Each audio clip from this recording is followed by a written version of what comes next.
Alright, it's Kelsey here from Team FTS. We got Aaron over here chilling on the computer. We got Jet. He finna do a prophecy deck analysis. Alright, go ahead and tell us what you want to say. Pretty much, I just wanted to give you a quick rundown on the deck, show you its weaknesses, show you what's good about it, what makes everything broken and consistent. Pretty much the most everyone knows, the Judgment breaks the deck. Before this, it was tier 2 at the most, but this escalated it to tier 1. Yes, it did. Right next to Dragons. Dragons got all their shit in one set. We had to wait. Multiple secrets, multiple money cards. It was kind of obnoxious of Konami. But a lot of people play the Judgment. A lot of people play Judgment, and they use cards over here, such as the Tune Table and Upstarts, just to add counters to it. But in my opinion, you can get the same consistency and the same hand advantage by just using the normal spellbook cards and pretty much running the amount of spellbook cards you would run in the deck before. Pretty much triple secrets is necessary, double master, because 3 would be too cloggy, because if you open up 2 of them, it would be dead. If you open up 1 of these and no more card that you can use right away, such as an Eternity or Power, pretty much it becomes extremely dead. But if you run only 2 of it, I find it to be just the right number. 1 is too low, 3 is too much. Because if you open up this and this, and first turn it's useless. But yeah, 3 and 2 is always a good number. Basically, with that in mind, you want to use cards that you can kind of play right away. I play one Star Hall. It helps out with a counter. So say you open 1 and 2 and 3, you could either search out, you could play this, search with secrets, grab this or the tower, activate that, reveal tower that, and then just play, and then you'll have 3 on Judgment. And with 3 on Judgment, you can refill your hand with Justice, which is why I opt to play the Priestess Turbo over some other Priestessless variants. Since I run so many spellbooks, this is basically every spellbook card I run, I think. How many spellbook cards do I run? 1, 2, 3, 4, 5, 6, 7, 8, 9, 10, 11, 12, 13, 14, 15, 16, 17, 18, 19, 20, 21. I run 21 cards out of the 40 card deck that are spellbooks. The rest are monsters and staples. So, a lot of people find this to be cloggy, triple priestess, even double priestess, or priestess at all could be cloggy. But honestly, when you run all the spellbooks, when you run spellbooks instead of extra cards like the Tune Table or the Upstarts, she becomes extremely live usually, even first turn. But you don't want to drop it first turn, obviously. But yeah, pretty much that's why I run triple priestess, because the point of my deck is to get priestess in your hand faster, so you can make your assault and have board presence, which is why I run double justice, which is why I like justice. And plus, she's a crazy +1. If you open up her and secrets, that's already a +1. You search with secrets. I'll usually grab Spellbook of Judgment, and then at the end phase, banish. You get Judgment and Priestess, and then it's already two Spellbook cards in hand, plus all the other Spellbooks you could possibly draw into or already have in your hand. Triple little guy, of course, just because it adds with consistency. So, I heard you say something about the priestless build. Yeah, priestessless build. That's why I got over here. So, you really don't like it? I like it. It's just it's a control deck. I like control decks, but this is more of a beat your face in type build. Yeah, this is actually a mid-range deck to me. It feels like, but a lot of people say it's a really aggressive deck. I think it's mid-range because I tech in these two, and if I can gain field control, or if I already have field presence, I would summon this just so. I would summon this just so it would make the opponent decisions harder. I would get Veilers to my hand with Star Hall and all that. I would make it. I would have that in Fate set. So it's just a really cool. It's a mid range deck the way I built it. Speaking about the priestless. Yeah, I have this. This right here. Wait. I want to ask you about this card. Yeah. Do you like it? I don't like it because it can be dead. It can be dead when you draw into it. The fact that you want most of your spellbook cards or spell cards to be live right away at any time, which is why I run these certain amount of cards. These cards can be dead when you don't have a spellcaster. But this card will always be dead if you have a spellbook in your graveyard. You know what I'm trying to say? You don't think you can manipulate it enough with Tower and Fates? The thing is, with Fate, you will always have Fate. If you use a Fate, it'll be in there, and if you have to have no spellbooks, I would like to have spellbooks. That's what I'm saying though with Tower. Yeah, you know what I'm saying though. I would like to have spellbooks in my graveyard. Yeah, like that's the thing. I would like to have spellbooks in my graveyard, just like at least 3, at least 1. You know what I'm saying? So it would be. It just seems unless you open this first turn, I don't think it's worth it. And I would, and in order to get a first turn, you would have to waste your normal summon on him. You don't. Have you tried any traps? Because I've been seeing like OCG builds. I actually had a build when I first built the deck that used Spellcaster's Village, and I sided in traps. So I had this, then I sided without the judgments, of course, and I sided in Spellcaster's Village and a bunch of traps. So pretty much they can't MST the traps or heavy it as long as I control the Spellcaster, and then they can't. Then I would just like use the traps. They can't lance. They can't do anything. So that was one thing I was messing with. Because I showed you the some of the OCG builds with on Streak that played like double bottomless and then the warnings. How you feel about that? I like it. It's okay. I think it would be a little inconsistent because you only run 4 traps. You know what I'm saying? Yeah. I want something I can draw into or search into, which is why I like Fate so much. I've always liked Fate. So it's just a thing, a consistency issue, like I said. And I'm trying to make my build as consistent as possible for the thing I'm trying to do, which is get Priestess to my hand, yeah, and then resume and get board control. You know what I'm trying to say? So, yeah, that explains that. Some people take this card in, especially in Reaper. Like this card, you have to have 5 spellbooks in your graveyard. And that's too much. Another thing is I want my spellbooks to be live, like I said. I don't want to have to mess with my graveyard at all in order to use it. People did the tactic with this is to ditch it with Fool, and then copy it with Master later when you yeah. Here's what I had laid out over here. Here's a different type of spellbooks I've seen more popular. There's this is the spellbook Control, which is Jowgen and Kaiku. It's anti-meta deck pretty much. Yeah, with those, that's all in. With those, people, because of these cards, people have been trying to drop Priestess and like putting Phoenix Wind Blasts and shit like that in. Mm-hmm. And I'm not gonna lie, I like the deck because it's a nice control deck, and it makes opponents really. It's really hard for opponents to do anything about it. But I just like. More aggressiveness. Like I've been getting into like OTKing lately, thanks to like Aaron and Kelsey and shit. It's just it's just what happens. Another variant I see is Eradicator Burn. Pretty much you summon Dark Magician with either your Tower or your Spellbook of Judgment next turn and protect them. Next turn you tribute for this guy after you search with Star Hall. And you just burn them to death. You can just in one turn you can almost OTK them. Yeah, I never heard of that. That sounds kind of cool. Really, it is kind of cool, but it's also kind of inconsistent. It's inconsistent. Yeah, like I said. Speaking of inconsistent, I found these guys. Okay, it's this is Reaper. This is the thing called Reaper Turbo floating around with the Judgment.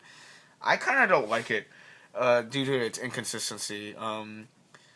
That's just me. Other players prefer Reaper, but because to me, if you Fool, he's an okay card. The problem is that his effect activates in the end phase, and at the end phase, and I want to get Reaper out and Prophecy Destroyer in the main phase and overlay into 6 Strike Bouncer, the Naruto card coming out, Naruto the Moral Leader. You know what I'm saying? Mm-hmm. Which is a Xian, negates a spell or trap by detaching 1.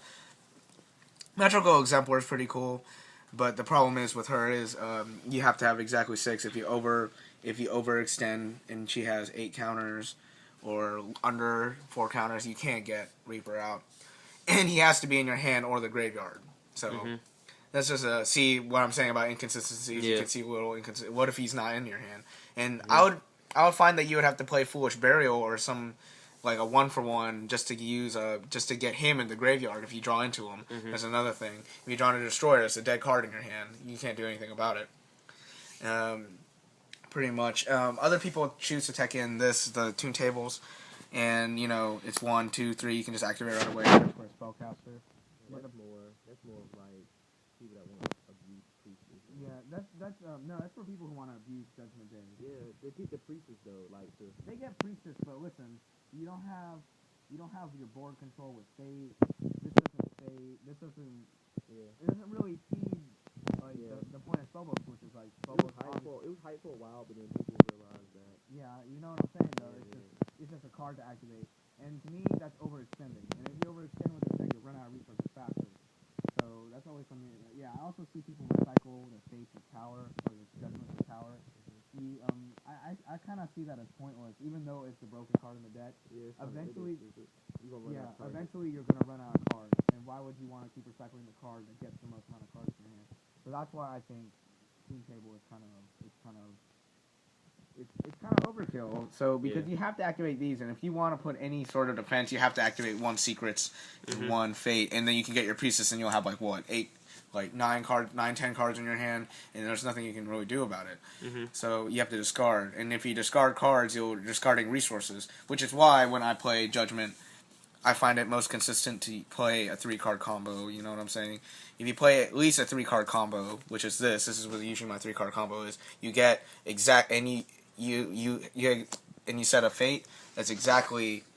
You should exactly have like 1 card in your hand, depending on what your hand is, and then you get your justice, and then you can get 6 cards. You get 5 cards to your hand at the end phase. All right, talk about some of the things that hurt this deck. Hurt the deck? Oh yeah, no problem. Well, he got it laid out right here. Yeah, some side cards. cards. Nice for y'all. Well, this guy hurts the deck. Thunder King. Everybody knows that. You don't even if you have Thunder King first turn and I don't have a monster and a power to run it over, it's pretty hard to get rid of. I'm not gonna lie, it's pretty hard to get rid of. There's not much I can do about it, which is why I run Book of Moon now. I run Book of Moon so that I can, if I run into him or Ophion or anything dumb like that, I can flip him face down and run him over, or flip him face down, do my searching, then run him over. But if I need to get him off the field, pretty much. That's another self-explanatory one, too. Yeah, Joe and Walkbird.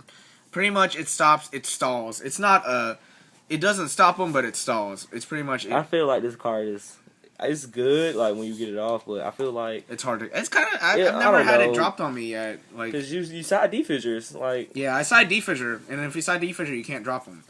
What about this one right here? Chaos Hunter. Pretty much, he's like Jowgen. Yeah. Or Kaiku. This is Kaiku. Sorry. It's 1 Kaiku. Yeah.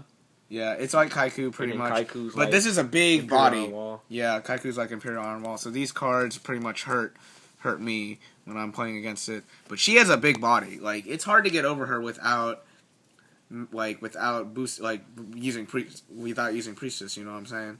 Or using power. So it's really hard to get rid of her. And she's a 7, so she has a lot of utility in other decks. Like dragons. So that's just one thing. Imperial Iron Wall. Every time this gets dropped on me, I'm losing my voice. I think every time this gets dropped on me, I pretty much can't do anything about it, which is why I side triple MST.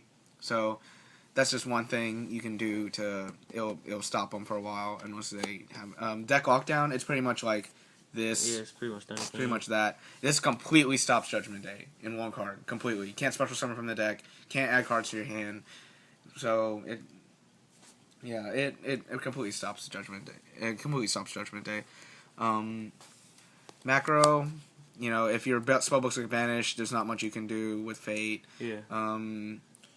So they don't side this. Y'all don't side that. Yeah, I can't side that. Yeah, goes in match. Kind of hurts. Goes in match. Earth, light, dark, water.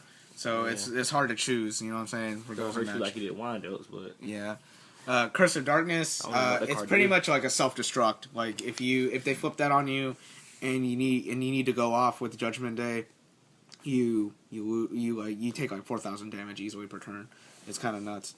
Curse of Forbidden Seal or Curse Seal of the Forbidden Spell. Pretty much if they discard like an MST or some dumb shit like that, you can stop their Judgment Day for the rest of the turn, the rest of the duel. Stop your secrets, which would hurt even more. Stop your fate, which will keep you safe. You know what I mean? It's just a good card, I think. A good side against them. Eradicator. Oh my god, I fucking hate that shit. It's like the most commonly card. Yeah, but the problem is it's like the most common card to side against. But that card does not go off that much. Yeah, that card. It's hard to get to. It's hard for that card to go off. I feel like only dragons can really use that card. No, Evil Swarms. Yeah, Evil Swarms. Yeah. And Dark Worlds, but not more people. You know a card we opting- forgot about in the What? side? What? Anti-spell fragrance. Yeah, I don't have any. Ah, that card is a bitch too. Yeah, I don't have any. I had one. I don't know what happened to it. I want a secret. I want secrets. DNA Surgery. That's a funny card because if you flip that and you declare dinosaurs or some dumb shit, you know what I'm saying? They're not spellcasters anymore. That means my fates won't work, my powers won't work, my masters won't work, my towers won't. Wait, it's on the graveyard. Yeah, that's another thing. Zombie World does the same thing. It makes everything zombie. That So- fucks up E-Dragons too. Yeah. So a bunch of shit. This shit fucks up things. Like Zombie World fucks up E-Dragons. Necro Valley is one of those banishing cards, like Imperial Iron Wall. Where did that shit go? There it is. Imperial Iron Wall. It's like Necro Valley. But yeah, that's just this thing. This is pretty much that's most of my deck analysis, opinions and all that. Is there anything else anyone else want to add? Aaron, you got something? No, I want to talk about the Eradicator and the Kaikus mostly. I play E-Dragons, so like obviously my biggest fears playing in like big tournaments and stuff would be Prophecies and Evil Swarms. Evil Swarms being the lesser of the two, but Prophecies, like the automatic side that E-Dragons say they want to side is the Eradicators, and like testing it out and playing with it sucks. It just sucks. Like if you don't get it first turn, then it's just a dead card for the rest of the game. You side it in 3, so you have 3 dead cards that you'll draw with Super Juve and stuff like that. So it's just like a dead ass card. So like I've been really thinking, and like the team has been talking and stuff like, what can I side better than Eradicator against Prophecies? Because Eradicator, it is a deadly ass card if you get it first turn, but if you don't, it's dead as fuck. Because it's like it's too late. They're already set up. They've already got the game already drawn out and everything, and it's just dead as fuck. So even if you get like a turn where you could actually get a big eye out to use the Eradicator, they'll just stop the shit. So it's just like dead as fuck. I don't know. It's just Eradicator. Don't just think that I run Eradicators and you're just gonna be fighting against Prophecies. No. Prophecies are much harder to beat than that, especially if you're playing somebody who knows how to fucking play with the deck. Don't be dumb. I've actually had Eradicator dropped on me more times while I was playing Fire Fist than I was when I was playing against Prophecy. I'm really starting to feel like anti-spell fragrance will be better than Eradicator. Yeah, it could be. I think Curse Seal. I don't know. I think Curse of Darkness would be pretty bad. It would suck dick. Yeah. And now that I think about it, that would be really shitty if I can't use my secrets. If they do this to Judgment or do this to Secrets, like it's called the Curse Seal thing. If they do this to Judgment or Secrets, like I'm just like locked down. Like there goes my 2 best weapons against the deck. Yeah. Against anybody. I mean, in all honesty, like what I think I'm gonna do is just side triple Kaiku. Yeah. Because looking at from my point of view, playing Dragons or whatever, anybody's point of view, my worst fear is being faded. So if I have a Kaiku, they can't use fate. Faded. Priestess becomes a Dark Magician. I mean, that's easily summoned, obviously, so that's a plus. That's But, how I feel with Imperial I Iron can banish Wall. from my hand. With okay, well that makes you neg yourself, so that's still good. You still have to play around stuff. Yeah, so, like, I have to play around it. definitely, I feel like Kaiku is just way better, and it's a monster that can get over Jowgen. Like that's a big problem E-Dragons have also is getting over Jowgen. And so like if you're playing Prophecies and you're watching this, obviously because you play Prophecies, Jowgen is a good ass card. Let's be real. Don't sleep on Jowgen. Jowgen is a bitch. It's hard to deal with. And that's what I have to say. Jowgen stops a lot of things when I'm playing against them. Every time I summon Jowgen, they're just like, "Why are you such an asshole?" Like, they just call me. They just Why you gotta be a dick? Oh, that shit hurt. That shit hurts me too a little bit. Yeah, it does. Whenever you might not think it because he plays Mermails and gets normal summon shit. It's just, yeah, but the fate with the Jowgen, it slows me down a lot, and I can't. It saves my ass from being OTK'd, which is good because Yeah. I don't like being OTK'd, but I like OTKing. So, yeah. Also, if you're a small child and you're playing against me in a locals, I'm sorry. I will OTK the shit out of you. I will OTK the shit out of you. I will show you I'll especially show you no mercy because I'll be able to OTK you. You're some dicks. God damn, y'all some dicks. Yeah, it's just a little kid.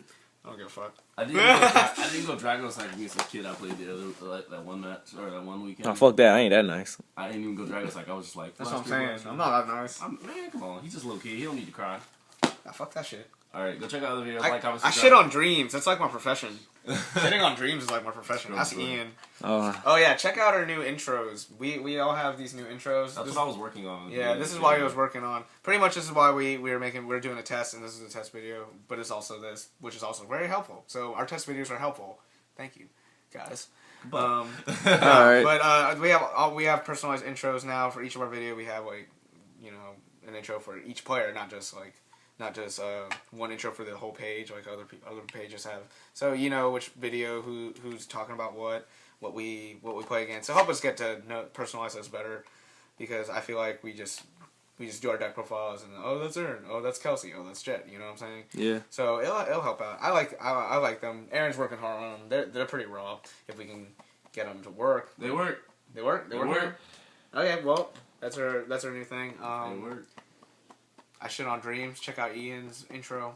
That's all I gotta say. Yeah, that's gonna be a funny ass one. All right. Well, thank you guys. You can like, comment, subscribe. You know, check out other deck profiles. We're gonna do a deck analysis on And we have a dual E-Dragons. video. Yeah, we're gonna get dual videos up, and also I might do a Reaper Turbo deck profile if I can get this shit to work efficiently. Then yeah. So thanks. I'm gonna talk him into doing Priestess one too. I'll try. Yeah, I can just gotta switch out cards pretty much. Yeah. If I can do it. Well, that was Prophecy deck analysis, and that's Team FTS out.